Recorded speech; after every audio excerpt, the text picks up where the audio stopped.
कर्पूरगौरं करुणावतारं संसारसारं भुजगेन्द्रहारं सदा वसन्तं हृदयारविन्दे भवं भवानी सहितं नमामि.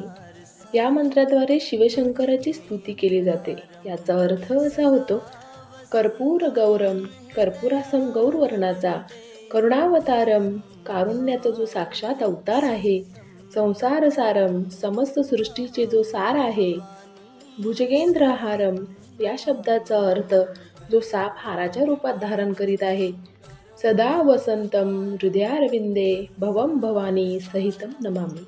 याचा अर्थ जो शिव पार्वतीसोबत सतत माझ्या हृदयात निवास करतो त्याला माझा नमस्कार आहे.